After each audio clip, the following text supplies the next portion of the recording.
que la perversion selon le psychanalyste et le professeur Paul-Claude Racamier qui a défini ce terme?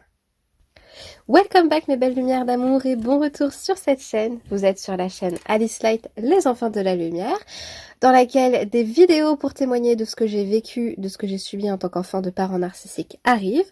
Et c'est aussi une chaîne vidéo où vous pourrez en apprendre plus sur ce qu'est la perversion, ainsi que les troubles de la personnalité dans lesquels on retrouve le trouble de la personnalité narcissique, ainsi que ce qu'est le fameux dévoreur d'âme, celui quand tout le monde appelle le pervers narcissique. Pour tous ceux qui ne me connaissent pas encore, je me présente, je m'appelle Alice Light, je suis coach en utilisant des outils comme l'hypnose, l'EFT, la PNL pour accompagner les personnes qui le souhaitent pour aller mieux et tout simplement travailler sur les croyances limitantes, le stress, l'anxiété, l'insomnie, les troubles du comportement alimentaire, les envies de suicide et toutes les conséquences qu'on subit quand on a été enfant de parents narcissiques ou conjoints, donc l'estime de soi, parce qu'on peut améliorer son estime de soi avec tous ces outils-là.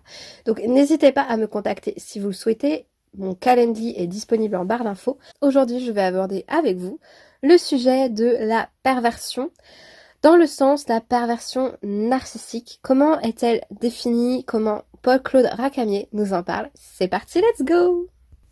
Dans un premier temps, je cherche juste à vous préciser que toutes les informations que je vais vous donner viennent d'une des conférences qu'il a fait. Donc celle-ci, c'est la conférence qu'il a faite à Lausanne en 95, intitulée Perversion et société. Et son sujet à lui, c'est décervelage et perversion dans les institutions. Oui, dans les institutions.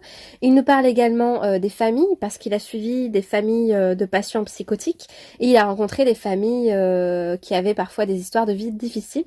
Je rappelle aussi que c'est un professeur, mais surtout qu'il a eu une formation en psychanalyse, et que ici, on est sur de la psychanalyse, qu'il a une activité, il a été psychanalyste, d'accord? Je tiens à préciser toutes ces informations, car être psychologue, psychiatre, psychanalyste, même si ça s'apparente toujours à des similarités dans l'étude du conscient, de l'inconscient, des blessures, des problématiques, etc.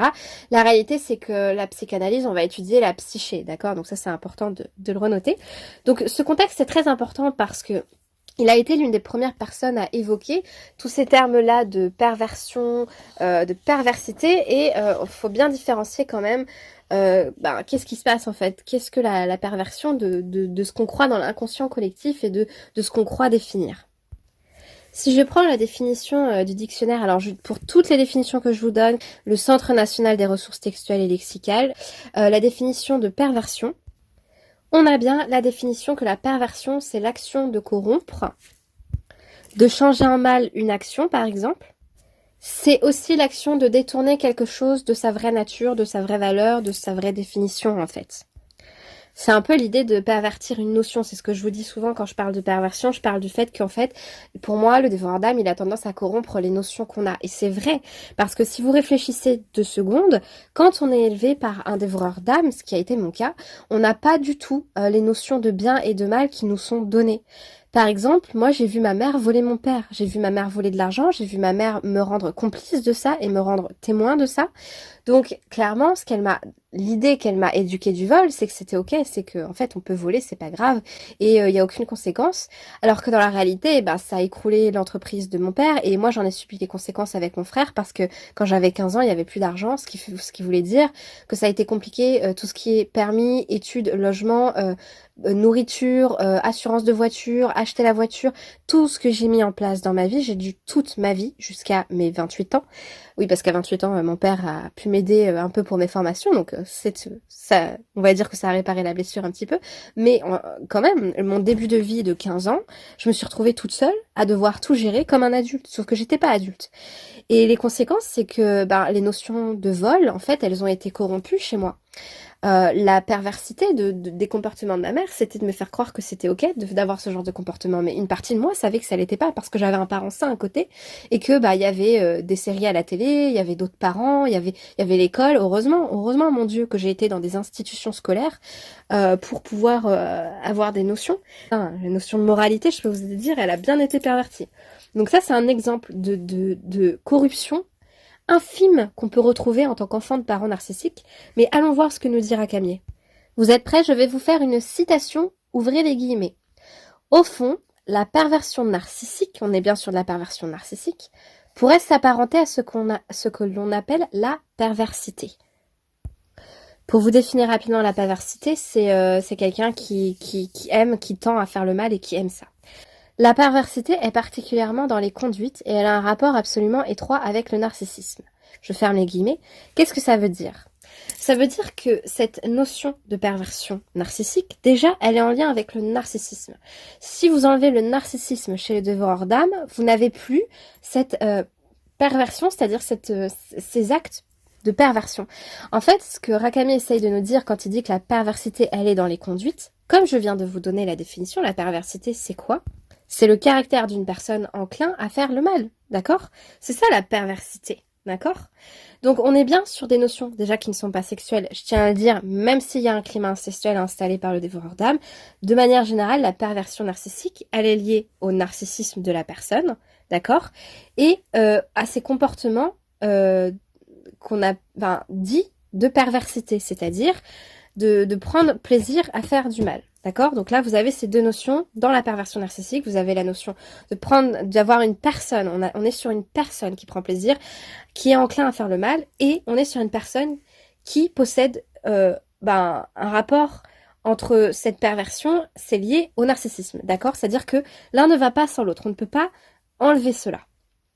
Attention, la suite de la citation, ouvrez les guillemets. On pourrait la considérer comme une façon particulière de se mettre à l'abri des conflits internes, des déceptions narcissiques, des souffrances personnelles, tout en se faisant valoir aux dépens de l'entourage. On peut décrire, évoquer un mouvement pervers, toujours pervers narcissique. Alors, qu'est-ce qu'il essaye de nous dire ? Fin de la citation. Qu'est-ce qu'il essaye de nous dire ? Qu'en fait, il y a une partie de la notion de la perversion narcissique, selon lui, en psychanalyse, qui est liée à ce conflit que le dévoreur d'âme, il a en lui. Rappelez-vous ce que je vous ai dit quand je vous ai parlé des différences entre le psychopathe et le dévoreur d'âme, entre le sociopathe et le dévoreur d'âme. Il y a une personne à qui j'avais dit que les dévoreurs d'âme, ils ont quand même des émotions parce qu'en fait, ils ont des peurs. Et ces peurs-là, elles sont inconscientes, c'est-à-dire qu'ils n'en ont pas conscience. Pourquoi ? Parce qu'ils ont des conflits en eux qui sont psychiques et dont ils n'ont pas conscience de ces conflits, d'accord ? Ces conflits sont intérieurs et ils n'en ont pas conscience puisqu'ils sont dans le déni dans la réalité et dans la projection de leur propre souffrance sur l'autre, d'accord ? C'est ça qui se passe avec un dévoreur d'âme. Et cette personne m'a dit, dans ce cas-là, tu sais pas ce que c'est qu'un pervers narcissique, ta mère ne devait pas en être une et t'as rien compris parce que c'est des psychopathes. Et du coup, je me suis dit, je vais en faire une force et je vous ai expliqué la différence entre un psychopathe et un dévoreur d'âme et un sociopathe et un dévoreur d'âme, dans le sens où, attention, je le répète, au niveau du cerveau, le psychopathe, il y a des substances, des liens dans le cerveau qui ne sont pas faits, donc lui, il ne ressent pas la peur. C'est pour ça qu'il peut avoir un cadavre dans sa voiture et se faire arrêter par un flic pour le contrôle des papiers du véhicule et ne jamais transpirer, ne pas avoir le cœur qui palpite, ne pas avoir d'anxiété, ne pas avoir de stress, ne pas avoir de montée d'adrénaline ou de cortisol qui sont des hormones qui se déclenchent quand on est en état de stress. Et donc tout ça n'existe pas chez lui. Et d'ailleurs, rappelez-vous, le psychopathe, je vous l'ai dit, il n'a pas la notion de punition et de récompense. Là où le pervers narcissique, il fait moins le malin quand la justice vient se mêler de ces histoires. Le dévoreur d'âme, il fait moins le malin, d'accord ? Ça, faut pas l'oublier. Pourquoi ? Parce que ça vient toucher à son narcissisme. C'est quand même pas compliqué à comprendre. Donc, cette personne qui m'a dit ça, j'ai envie de lui dire, c'est toi qui as rien compris, mais c'est pas grave, je n'en veux pas. Moi, ça m'a juste fait faire des vidéos. Mais parce que, en fait, c'est ça le problème du net, c'est que les informations sont pas assez précises. Soyons précis. Là, le mouvement pervers dont nous parle le Paul Claude Rakamier, il nous dit bien que c'est utilisé parce que la personne narcissique, elle a des conflits à l'intérieur d'elle, et donc pour se défendre, c'est comme un mécanisme de défense par rapport à ses propres douleurs qu'elle a, par rapport à ses propres conditions internes. Elle a besoin de les expulser hors d'elle. C'est ce que nous dit Rakamier. Il nous dit, d'une façon plus précise, le mouvement pervers est une façon organisée de se défendre des douleurs et des contradictions internes, de les expulser hors de soi, de les faire couver par autrui, par l'entourage. Tout cela aux dépens de cet entourage, et non seulement en évitant la peine en lui, mais en trouvant une certaine jouissance. Alors là, on peut pas faire mieux, fin de la citation. On peut pas faire mieux. Il éprouve de la jouissance à être enclin à faire du mal aux autres, parce que, comme il est narcissique, ça permet de soulager ses souffrances et ses douleurs internes, liées à son dysfonctionnement narcissique. il n'a pas construit un monde où l'autre existe. C'est ça qu'il faut que vous compreniez derrière le narcissisme. La personne qui est pervers narcissique, ces notions qu'il y a derrière ce terme de pervers narcissique, c'est que la personne, elle n'a pas construit l'existence de l'autre en dehors de soi. Elle n'a pas compris que, en fait, chacun a sa place. Tu as ta place, l'autre a sa place, on a tous notre place sur cette terre. Tout le monde a le droit d'exister, tout le monde a sa place. Pour elle, ça n'est pas possible. Il n'y a qu'elle qui a le droit d'exister. Donc non seulement elle a un plaisir à mettre l'autre sous emprise, à le dominer, à avoir une estime d'elle supérieure aux autres qui va être aux dépens de l'autre. Qu'est-ce que ça veut dire? Ça veut dire que l'autre va en souffrir. Quand le narcissique prend sa place, quand il parle, quand il accuse, quand il se comporte, quelle que soit la manière dont il se comporte, en fait, il fait toujours ça au détriment de l'autre. C'est jamais en lien avec l'autre, pour faire plaisir avec l'autre, pour faire plaisir, ou parce que il comprend que l'autre existe. C'est toujours au détriment de l'autre, d'accord? C'est toujours dans cette notion où, en fait, il va faire du mal à l'autre. Ça n'est jamais, il n'existe pas avec une intention d'exister à côté dans l'égalité de l'autre, ou en prenant en compte que cet autre, il a une personnalité, il a des émotions, des souffrances, des peurs, des angoisses, mais aussi de l'amour, de la joie, etc. Ça n'existe pas. Il ne peut pas prendre ça en compte chez l'autre, parce qu'il ne peut déjà pas le prendre en compte chez lui, d'accord? On est vraiment sur une notion de narcissisme où tout va se construire aux dépens de l'autre. Il n'y a que lui qui existe. Et c'est pour ça qu'on dit qu'il nous traite comme un objet. Bien évidemment, l'autre n'est qu'un objet, d'accord? L'autre n'est pas un autre, n'est pas un être humain parce que c'est quelque chose qu'il n'a pas compris, qu'il n'a pas conscientisé. Et en plus, toutes les souffrances inconscientes, internes, qu'il a vécues dans l'enfance, tout petit, qui ont fait qu'il est devenu ce qu'il est devenu, elles sont toujours là, hein. Je vous ai parlé de l'enfant intérieur avec lequel il est complètement en dissonance, il est déstructuré dans son intériorité, donc il n'a pas conscience de ce qu'il ne va pas chez lui. Il est coupé de son enfant intérieur, etc., etc. Donc il est comme le sociopathe et le psychopathe, hein, il traite les gens comme un objet, ça on le sait. Il est hors de sa propre réalité interne, émotionnelle et psychologique, d'accord? Il est hors de ça, il n'a même pas conscience que toutes ces choses-là existent. Donc comprenez bien que la notion de pervers narcissique contient les deux en psychanalyse, les deux versions. Le fait que la personne elle est narcissique, je vous ai déjà fait 2 vidéos sur le trouble de la personnalité narcissique, alors je vous invite à aller les voir, et sur le fait que la personne elle est perverse, c'est-à-dire que quoi qu'elle fasse, ce sera toujours aux dépens des autres, et elle a une notion de prendre plaisir à faire du mal, d'accord? Et le pervers n'est pas au courant de sa perversion, en fait, d'accord? Par contre, il est très conscient de ce qu'il met en place, de ce qu'il organise, des techniques qu'il utilise. Il est très conscient de ce qu'il fait quand il fait du mal, de la manière dont il s'organise, d'accord? Parce que ça nourrit son narcissisme, pardon. Une autre différence que j'ai pas dû dire assez, mais pour moi, ce sont des prédateurs. Pour ça que je parle souvent de proie et pas de victime. Parce que certains sont dans la victimisation, donc j'ai pas du tout envie de parler de victime pour encourager les gens à se sentir la victime et à rester dans cette position, car c'est ce qu'il ne faut pas, il faut pas rester dans une position, on peut devenir la victime de quelqu'un, être son sauveur ou son persécuteur, mais il faut surtout pas rester dans cette position, sinon c'est là qu'on rentre dans la victimisation et on s'en sort plus. Et du coup, qu'est-ce que je disais? Ah oui, je disais que ils sont très habiles à aller détecter les faiblesses, à aller scanner la psyché de l'autre, à aller scanner, comment dire, toutes les failles chez les personnes pour pouvoir les atteindre justement. Donc c'est quand même extraordinaire parce que ils sont narcissiques et ça c'est un paradoxe incroyable, mais en même temps ils ont besoin d'aller identifier chez vous ce qui ne va pas pour vous faire du mal parce que comme ils sont dans la perversion, ils sont pervers, c'est-à-dire pas dans le sens sexuel du terme mais dans le sens où ils ont besoin de prendre plaisir à faire du mal à l'autre pour exister parce qu'ils sont narcissiques et que le seul moyen qu'ils ont trouvé d'être au-dessus de tout le monde et d'exister c'est de détruire l'autre, donc en ça ils sont très pervers et aussi ils vont aller jusqu'à faire tout ce qu'on appelle le décervelage chez l'autre, le gaslighting, etc. Donc ils vont aller déstructurer votre manière de penser, déstructurer votre manière de voir les choses, votre perception sur vos amis, votre famille, vos relations amoureuses, votre travail, vos finances, etc. Ils vont dénaturer tout ça pour leur donner une autre définition qui sera modelée par eux, d'accord? Et ça aussi c'est très pervers parce qu'ils vont corrompre vos propres notions, en fait, des relations amoureuses, de l'intime, de la sexualité, de l'énergie de l'argent, de vos relations affectives. Je vous raconterai sur les prochaines vidéos qui arrivent, je vais partir sur les blessures qu'on vit en tant qu'enfant de narcissique. Et il y a des choses que ma mère m'a faites, c'était vraiment pour me corrompre dans ces notions-là et me faire du mal. Elle prenait vraiment plaisir à m'enlever tout ce qui me faisait du bien. Ça lui faisait du bien de me faire du mal en fait. Et ils sont aussi des prédateurs parce qu'ils vont pas vous lâcher, ils vont aller jusqu'à détruire chaque miette de votre existence. Et pour moi, c'est la grande différence entre le dévoreur d'âme et le psychopathe, le sociopathe, et celui qui a juste le trouble de la personnalité narcissique sans avoir d'autres troubles de perversion. Vous voyez, parce que ça aussi, ça existe. Il y a des gens qui ont juste le trouble de la personnalité narcissique. Ils sont extrêmement narcissiques, mais ils sont pas comme le dévoreur d'âme. Donc vous voyez, il y a des niveaux. C'est ça qu'il faut comprendre en fait. C'est pour ça que faut pas tout mélanger. Faut pas dire que tous les sociopathes sont des pervers, que tous les pervers sont des pervers narcissiques, sont narcissiques et sont des psychopathes. Faut pas tout mélanger. Il y a des niveaux. Ces niveaux-là sont définis par les psy quand ils les ont en séance, avec des tests de personnalité, avec des thérapies sur du long terme. Bon voilà, je veux dire, à un moment donné, c'est leur métier à eux.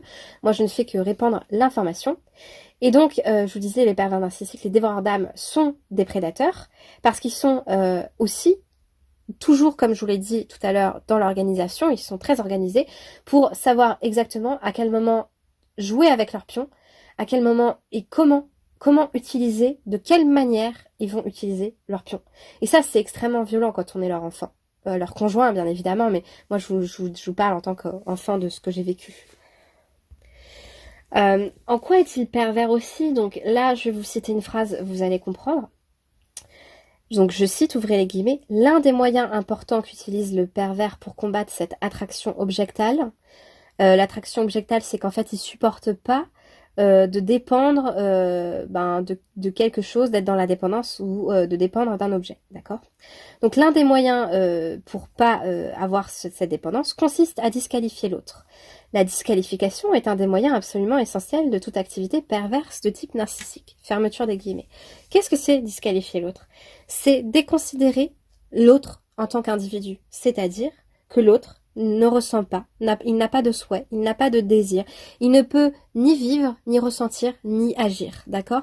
Ça, c'est quelque chose qu'on retrouve vraiment chez les dévoreurs d'âme, qu'on retrouve dans la notion de perversion, c'est-à-dire de disqualifier, de déconsidérer ce que l'autre est, d'accord? Que l'autre existe, que l'autre a des sentiments, d'accord? Donc ça, c'est extrêmement violent, notamment envers les enfants. D'ailleurs, pour moi, je trouve que c'est quelque chose qui détermine si vous avez subi des abus d'un parent dévoreur d'âme, parce que vous avez été non seulement traité comme un objet, mais vous n'avez pas été considéré dans vos ressentis, dans vos émotions, dans vos besoins, les besoins, hein, besoin d'affection, de sécurité, etc. Besoins alimentaires aussi, dans vos désirs, mais ça dépasse, c'est aussi la santé. Donc par exemple, moi une fois je me suis cassé le coccyx, j'ai été opérée. Et en fait, je suppose que le médecin a dû donner l'information à ma mère qu'il fallait que j'aille chez l'ostéopathe, mais je n'ai jamais eu cette information. 10 ans plus tard, je vais chez l'ostéopathe parce que mes épaules et ma mâchoire étaient décalées. Et en fait, j'apprends qu'en fait, il aurait fallu que normalement, d'après mon ostéopathe, c'était le rôle du médecin d'informer mes parents qu'il fallait que j'aille au moins 1 à 2 fois par an chez l'ostéopathe. Ah bon? Ah bah j'étais pas au courant. Bah non, parce que pour être au courant, il faudrait que déjà que je sois pas traitée comme un objet et que la santé soit une valeur que ma mère ou mon père considère. Or ça n'a pas été le cas.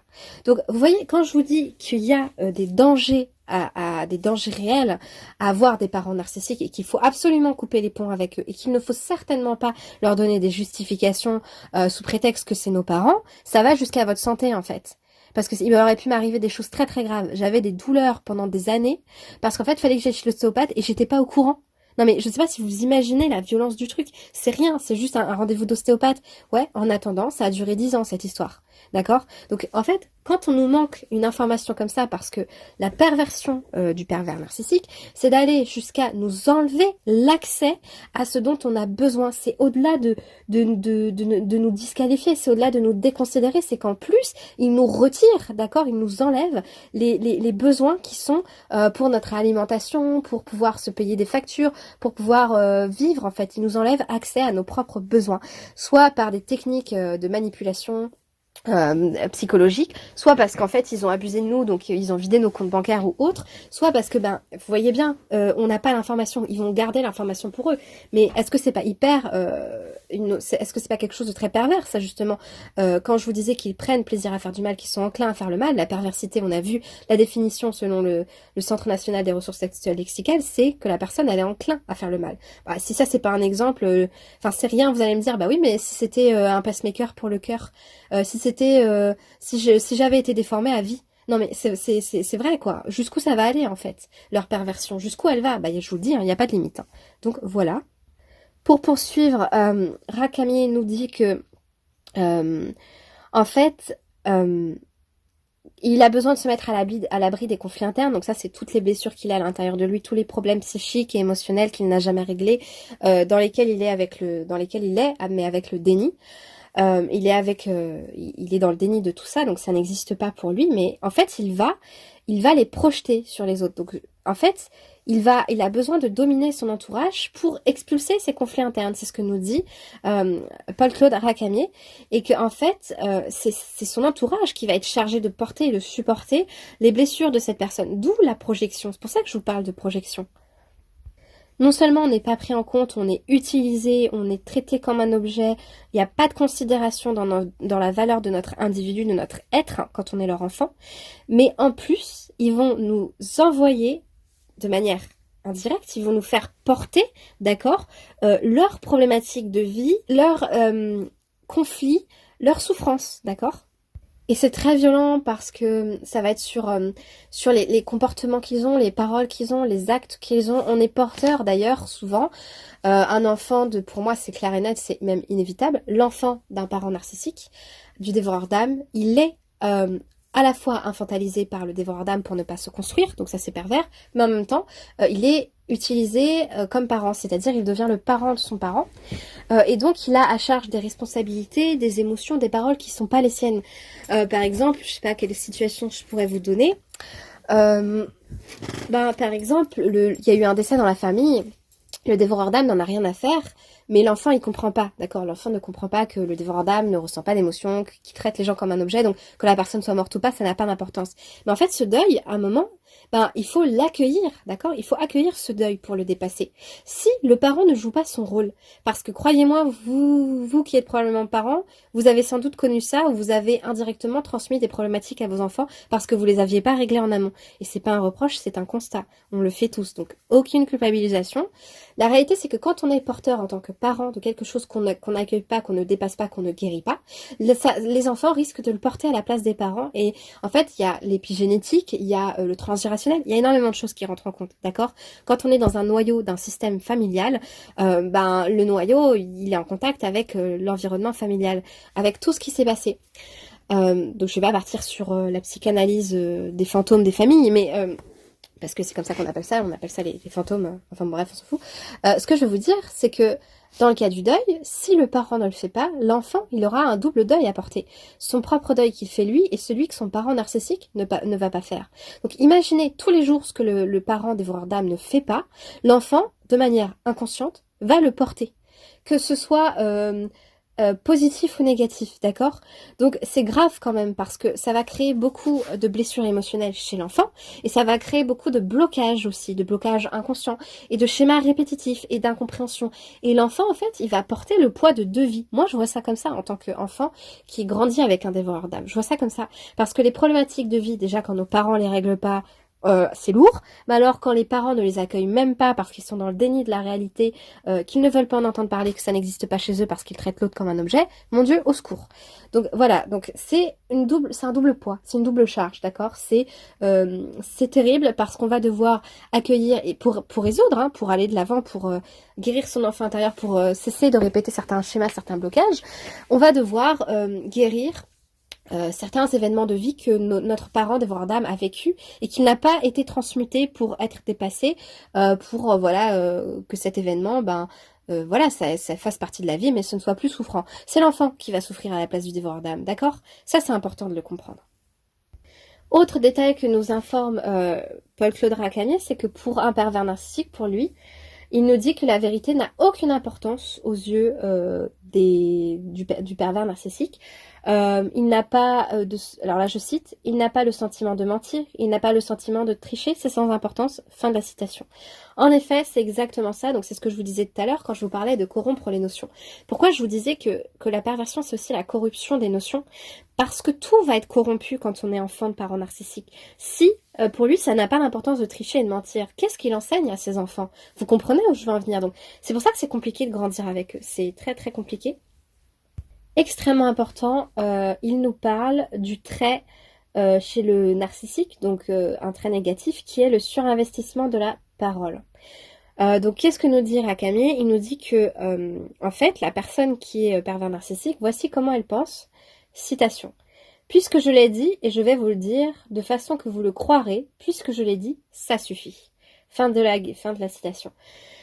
Quand il dit ça, en fait, ce qu'il essaye de dire, c'est que la personne va surinvestir sa parole pour que ce soit une vérité absolue. Donc, en fait, quand le parent narcissique ou le conjoint narcissique a ce genre de parole, vous n'avez plus la place pour avoir votre présence, vous n'avez plus la place dans le discours, vous n'avez plus la place dans le débat, vous n'avez plus la place dans la pensée. Vous n'avez pas le droit d'émettre, de croire autre chose que ce que lui vous dira de croire. Et que ce qu'il croit et ce qu'il dit, de toute façon, ça a pour valeur, ça a pour investissement comme étant la vérité absolue. Alors, c'est terrible parce que pour lui, la vérité n'existe pas, il n'y a aucun problème à mentir, à tricher et à dénaturer les choses, mais quand il parle, c'est ça et c'est pas autre chose. Imaginez grandir avec un parent qui pense comme ça, c'est insupportable. Donc, Paul-Claude Racamier nous parle de ça dans le sens où l'autre, la personne, le dévoreur d'âme, surinvestit en fait la parole.